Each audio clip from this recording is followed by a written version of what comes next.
بسم اللہ الرحمن الرحیم۔ اب ہم دیکھتے ہیں کہ ہم اپنے بکر کو ڈیٹا کیسے بھیجیں گے۔ اس کے لیے ہم جو فائل بنائیں گے جس میں آئٹمز کے نام بھی ہوں اور کسٹمرز کے نام بھی ہوں، وہ لسٹیں اور ٹاؤنز کے نام بھی ہوں، وہ اس کو ہم کیسے بھیجیں گے۔ ٹولز میں ہم دیکھتے ہیں کہ ہمارے پاس ہے کریٹ موبائل ڈیٹا۔ ہم اس پہ ڈبل کلک کرتے ہیں تو ہمارے سامنے یہ ونڈو آتی ہے۔ اس میں سب سے پہلے ایک آسان ترین طریقہ تو یہ ہے کہ ہم کہتے ہیں کریٹ موبائل فائل، جسٹ اس پہ ہم نے کلک کر دیا اور کچھ بھی نہیں کیا۔ لیجیے فائل تیار ہو گئی۔ اب ہم اس فائل کو ای میل کر سکتے ہیں اپنے سیل مین کو۔ اب ہم نے دیکھنا ہے کہ یہ فائل موجود کدھر ہے۔ یہ فائل ہمارے پروگرام کے فولڈر کے اندر ایک فولڈر ہے جس کا نام ہے موبائل ڈیٹا۔ دیکھتے ہیں، یہ ہمارے موبائل کا فولڈر ہے، ہمارے پروگرام کا فولڈر ہے، اور اس میں ہم دیکھتے ہیں جسے عام طور پہ یہ PD 2010 ہے۔ تو اس میں ایک ڈیٹا کا فولڈر ہوتا ہے۔ اب جو بندہ یہ بکنگ والا پروگرام لے گا اس کے ساتھ دو فولڈر اور ایڈ ہو جائیں گے، ایک ہے موبائل بکنگ اور دوسرا ہے موبائل ڈیٹا۔ تو یہ موبائل ڈیٹا کو آپ کھولیں گے تو جو ہم نے ابھی فائل بنائی ہے وہ اس میں ہوگی، اس کا نام ہوگا موبائل ڈیٹا .qnk۔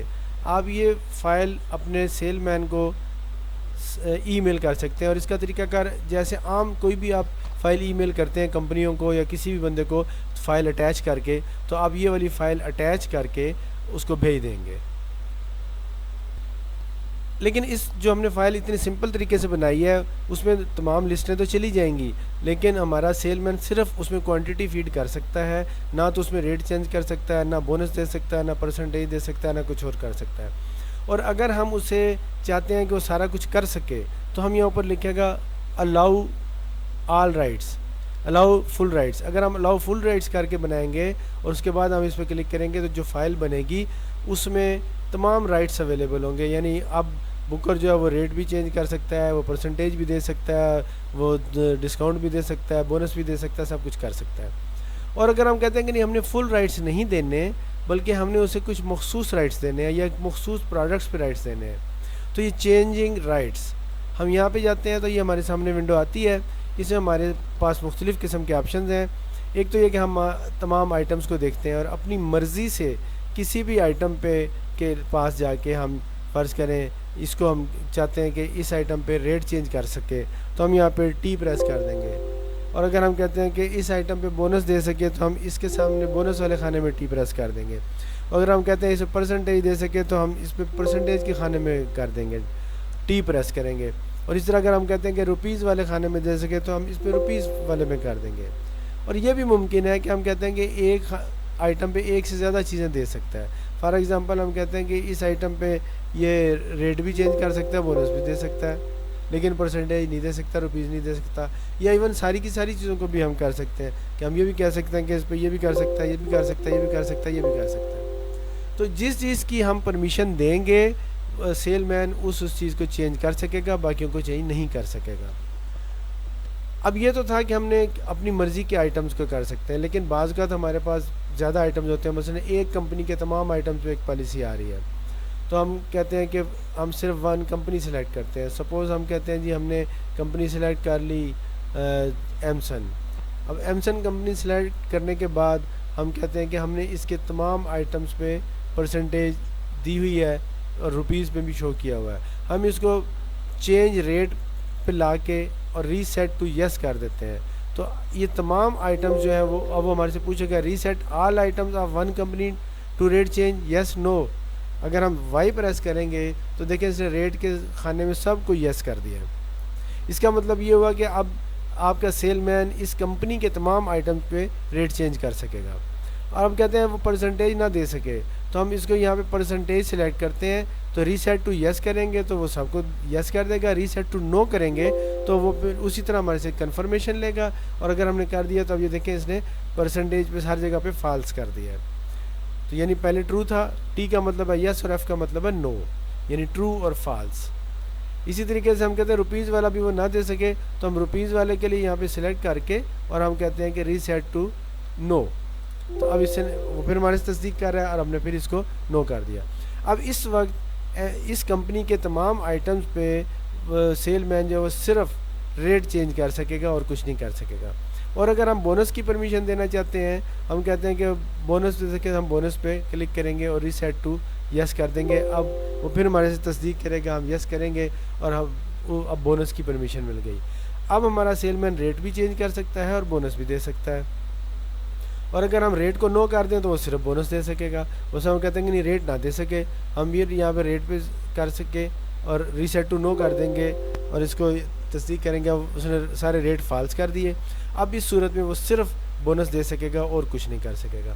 تو یہ تھا کہ ہم مختلف کمپنیوں کو سلیکٹ کر کے ان کو اپنی مرضی کے ریٹس دے سکتے ہیں. یہ بھی ہو سکتا ہے ایک کمپنی کے لیے ہم ریٹ چینج کرنے کی اجازت دے رہے ہیں, دوسری کمپنی میں ہم بونس کی اجازت دے رہے ہیں, تیسری کمپنی میں ہم پرسنٹیج کی اجازت دے رہے ہیں.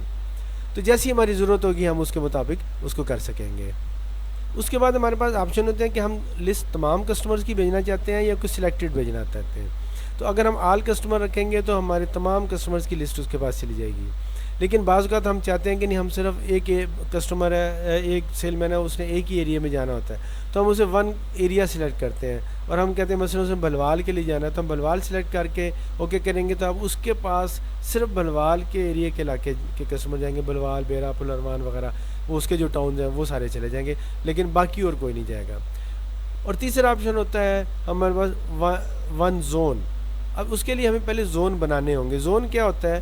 دراصل یہ ایک گروپ آف ایریاز ہو سکتا ہے. مثلا ایک سیل مین ہے, وہ ایک کمپنی کے مخصوص ایریاز کو سلیکٹ کرتا ہے, تو ہم اس کے لیے پھر زون بناتے ہیں. تو اس کو زون بنانے کے لیے پہلے ہمیں یہاں کریٹ ایریا گروپس بنانے پڑیں گے, یعنی زون بنانے پڑیں گے.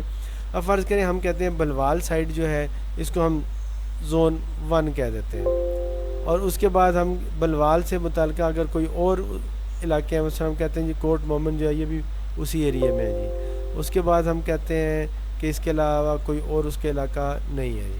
اب ہم دوسرا زون بنا لیتے ہیں. ہم فرض کریں خوشاب روڈ والا علاقہ جو ہم کہتے ہیں یہ زون 2 ہے, ہم اس کو زون 2 قرار دیتے ہیں. اب خوشاب روڈ کے ساتھ اگر ہم کہتے ہیں نورپور تھل بھی ہے جی, اور پھر ہم اس کے بعد کہتے ہیں نوشہرہ بھی ہے, پھر اس کے بعد ہم کہتے ہیں قائد آباد بھی ہے. تو اس کے اس طریقے سے سرگودا کے لیے ہم کہتے ہیں یہ زون 3 ہے جی, ہم کہتے ہیں یہ 03 ہے, یہ بھی 03 ہے, یہ بھی 03 ہے. تو اب اس طریقے سے, اور یہ شاہپور کو ہم نے کہا جی 02 ہے. اس طرح ہم نے اپنی مرضی سے مختلف ایریاز کے زون بنا دیے. تو اب اگر ہم یہاں پہ زون سلیکٹ کر کے ہم اسے کہتے ہیں کہ یہاں پہ 02 والا زون جو ہے اس کو کلک کرنا ہے, تو اب ہم جو لسٹ بنائیں گے اس میں صرف 02 زون کے جو علاقے ہیں صرف ان کے کسٹمرز کی لسٹ جائے گی, باقی نہیں جائے گی. اسی طریقے سے اگر ہم کہتے ہیں کہ ون کمپنی, اب یہ بھی ہو سکتا ہے کہ ہم ساری کمپنیوں کی لسٹ نہ بھیجنا چاہیں, ہم ایک کمپنی کی لسٹ بھیجنا چاہیں. تو ہم اس میں سے اگر سپوز کوئی ایک کمپنی سلیکٹ کرتے ہیں, تو لیٹ سے مکلسن سلیکٹ کرتے ہیں یا اسکاٹ مین سلیکٹ کرتے ہیں, تو اب یہ صرف اسکاٹ مین کے آئٹمس کی لسٹ جائے گی, باقی کوئی نہیں جائے گی. تو اس طرح ہم نے دیکھا کہ ہم تمام آئٹمس کی لسٹ بھی بھیج سکتے ہیں, ایک کمپنی کی لسٹ بھی بھیج سکتے ہیں, تمام کسٹمرز کی لسٹ بھی بھیج سکتے ہیں, ایک ایریا کی بھیج سکتے ہیں, اور گروپ آف ون ایریا بھی بھیج سکتے ہیں.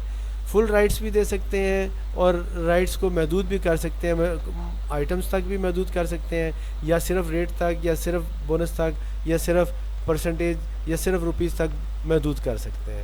تو اس طرح آپ اس کو اچھی طرح سمجھ کے اور اس کے بعد اس کے اوپر اپلائی کریں, اور جب آپ کی فائل بن جائے تو اسے آپ آسانی سے ای میل کریں گے, بالکل ایسے ہی جیسے آپ نارمل کوئی بھی فائل اٹیچ کر کے ای میل کرتے ہیں. اوکے, اللہ حافظ.